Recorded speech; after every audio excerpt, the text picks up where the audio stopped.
Hello everyone, today is 10th of May, now it's 9:30 in the morning Moscow time. I'm Levan Gudadze and this is my first update for a day in which I will share all the main news that are making headlines in Russian media outlets and Russian language pages on different internet platforms.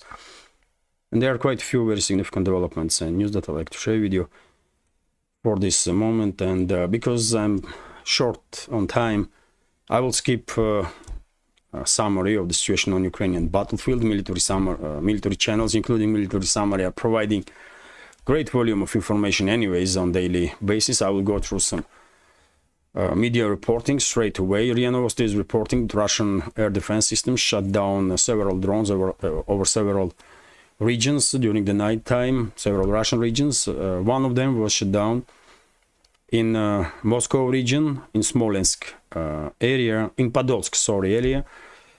While this drone was heading towards capital of Russia, RT is reporting that Russian President Vladimir Putin has selected acting Prime Minister Mikhail Mishustin to form the next cabinet. State Duma Speaker Vyacheslav Volodin said early Friday morning. So, as I expected, Mishustin will be next Prime Minister also, because objectively speaking, there was no reasons why would Putin replace him.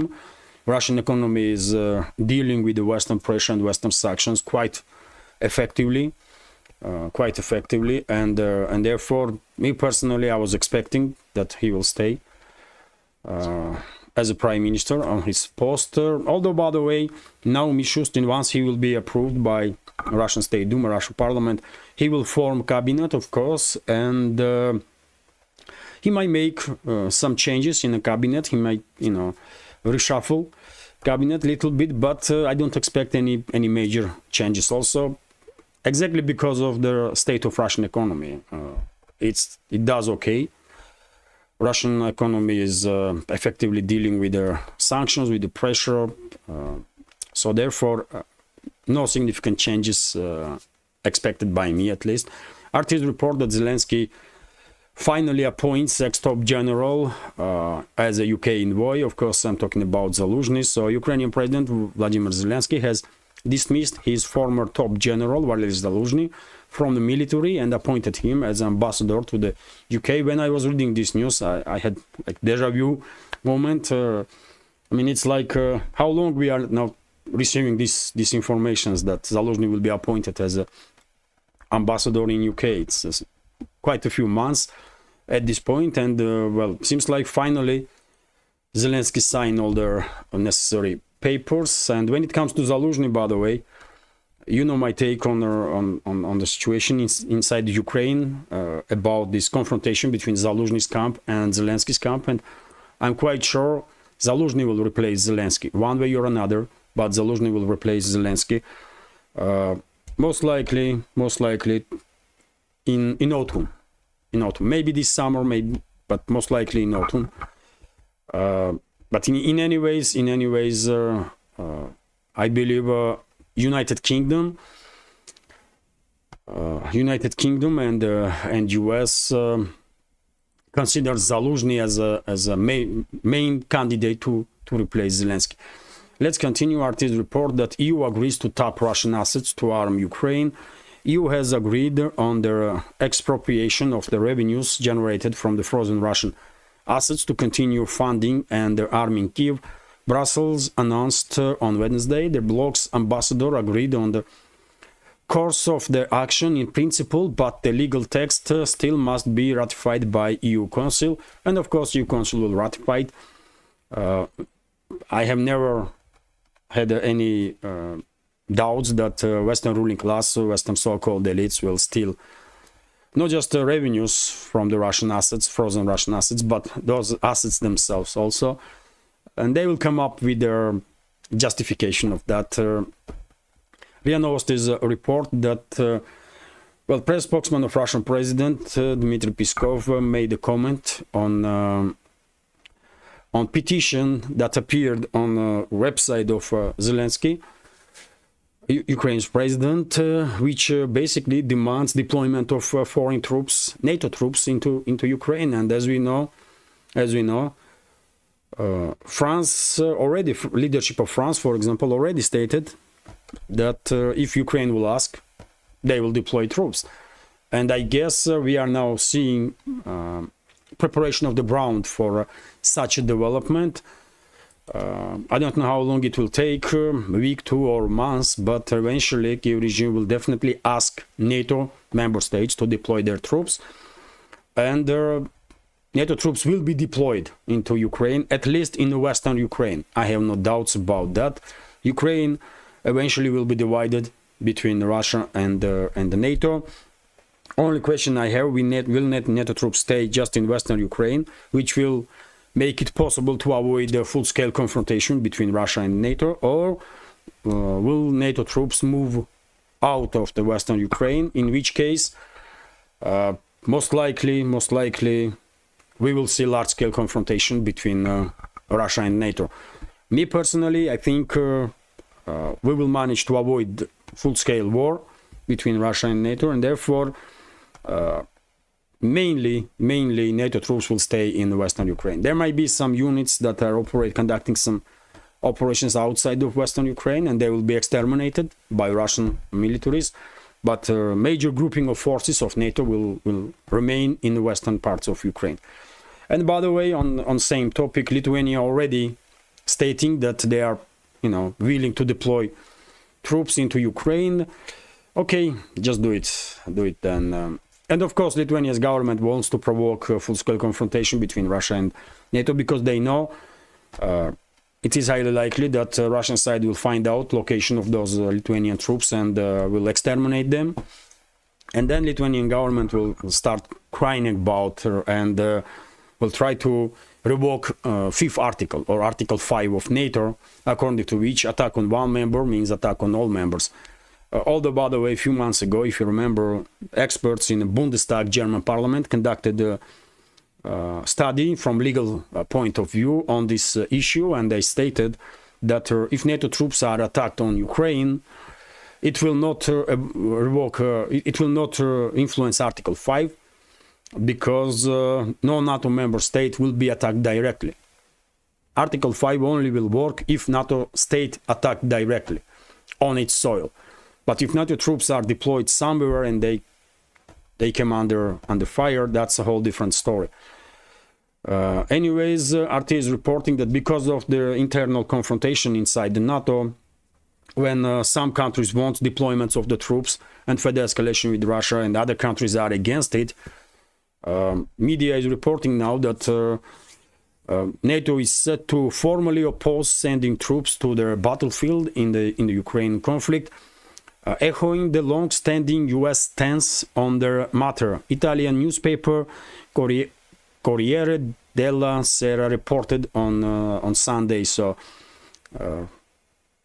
in July there will be NATO summit in Washington, and one of the decisions that media is expecting is about NATO troops into Ukraine. According to this media outlet, NATO will make statement that, not just statement, but NATO will announce its principal policy, that there will be no NATO troops into Ukraine. But I don't believe in this, by the way. I believe, at least in Western Ukraine, we will see deployment of significant number of NATO troops. Zaluzhny newspaper is reporting, or by the way, NATO member states troops. Maybe Brussels, headquarters of the NATO, may say, you know what, we are not deploying nothing, it's not under NATO flag, but NATO member states have a right to act on their own, and therefore troops of France, for example, or Poland, or Lithuania, let's say, I don't know how many troops they have, like 30, 35 or whatever, but those troops would not be considered as a NATO operation, NATO troops. That may be also the case, but in any ways, I'm 100% sure that there will be NATO troops in the western Ukraine. Anyways, let's continue. Zaluzhny newspaper is reporting that Russian aerospace forces received another bunch of Su-35S fighter jets. This is the second delivery this year alone of those fighter jets, very capable, probably best fourth generation fighter jets in the world. RIA Novosti's report that UK is considering to remove diplomatic status from several buildings that Russian diplomatic mission is using in the United Kingdom. Well, I guess Moscow will react on the very same way, and some buildings will lose diplomatic status in Moscow, buildings that are used by UK's embassy, UK's diplomatic mission. Lentero is reporting that Netanyahu, Prime Minister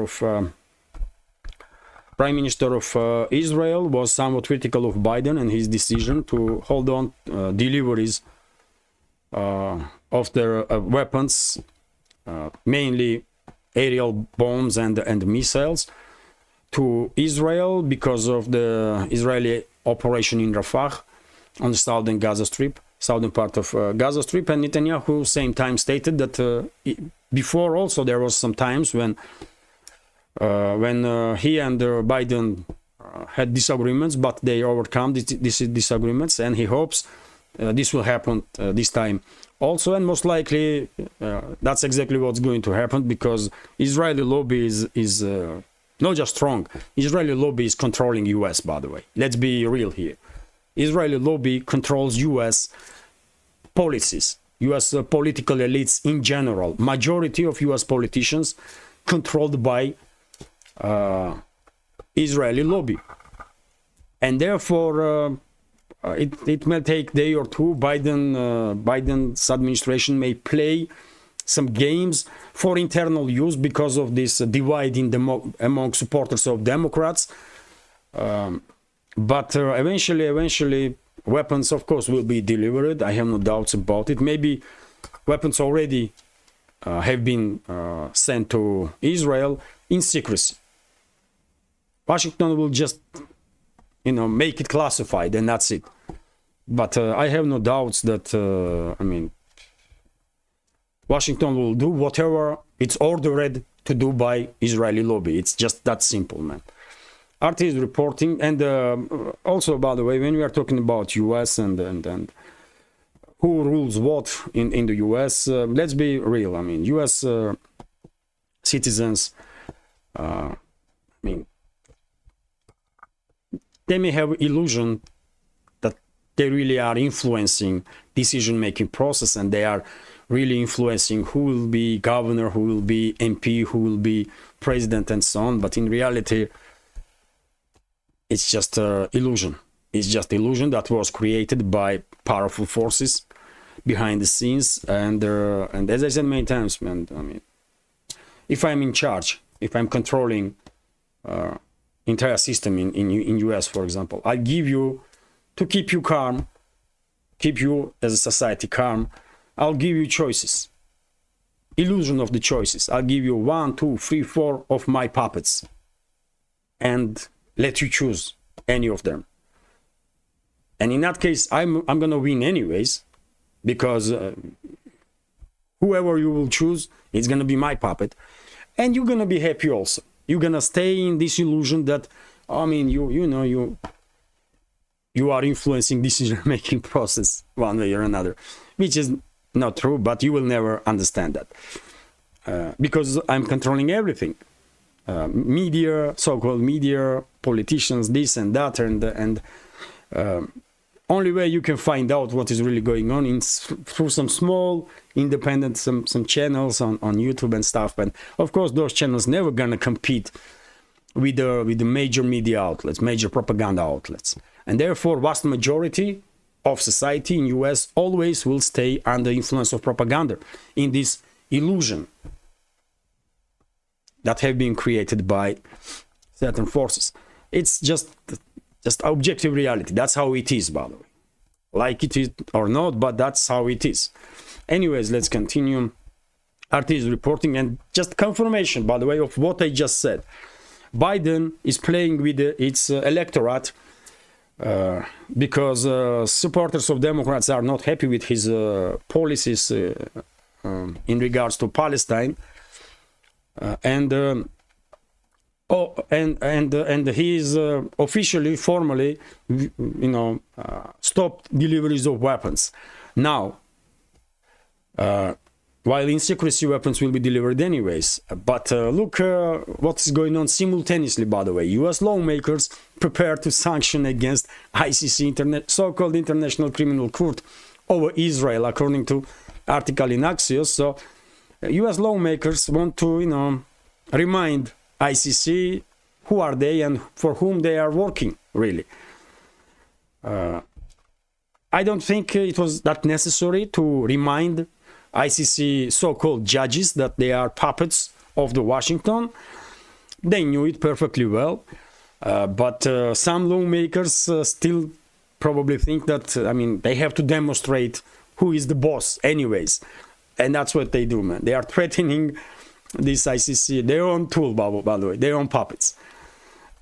It's RT is reporting that well, according to some studies that was conducted in 53 countries, US is losing ground globally to Russia and China. While both China and Russia have improved their standing in the world over the past year, US has seen its approval rating deteriorate in the Middle East and even in Europe, according to respondents from 53 countries. And this study was, this survey was conducted by NGO headed by former NATO Secretary General Anders Fogh Rasmussen. So therefore, this company, German, this dubbed Democracy Perception Index 2024, the survey was completed by the German company Latana on behalf of Alliance of Democracies, NGO headed by the former NATO Secretary General Anders Fogh Rasmussen. So therefore, this organization is nowhere pro-Russian, pro-Chinese or objective. It's a tool of the Western ruling elites, but still numbers probably were so overwhelming that they had to admit that US is losing ground globally, and reputation, which is quite understandable, by the way, after proxy war that collective West start against Russia, and after actions of the collective West in regards to Middle East, what is happening in Gaza Strip. I mean, everyone, by the way, who are able to see probably already see that I mean, US collective West, US EU collective West in general are on the wrong side of history, to say the least. Anyways, let's continue. TASS News Agency is reporting that before end of June, EU most likely will impose on Russia 14th package of sanctions. Okay, I wonder what they're gonna sanction now. Maybe they will prohibit EU member states to receive any air from Russia. I don't know, any oxygen from Russia, or Russian forest, generated by Russian forest. I mean, these crazies are capable of anything, man. Crazies in leadership of EU and collective West. And by the way, this is it for now. First of all, before I go, let me once again congratulate you with the Victory Day that we celebrate yesterday. I was unable to make update, of course, yesterday, video update, but of course I congratulate everyone on my Telegram channel, and I share some videos of preparation to the military parade that took place in Moscow, and also some video and photos from parade itself, including uncut video of the parade. And yes, once again, I'm congratulating everyone. I was unable to make video update yesterday, but well, things happened. And well, hopefully you will find this quite short update somewhat informative and interesting. And if so, please click that like button, leave some commentary just about anything, any topic.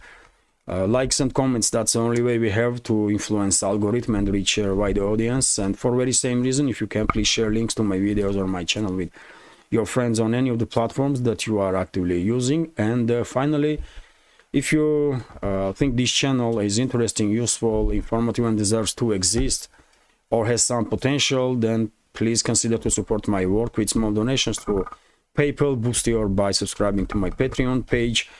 All the links under this video in the description box and in the pinned comment. So yes, this is it for now. I'm working on some projects, dear friends. That's why I'm short on time, and well, in near future I will present those additional programs, whatever I'm trying to do. Hopefully it will work out. So yes, this is it for now. Have a great day, and take care. Bye for now.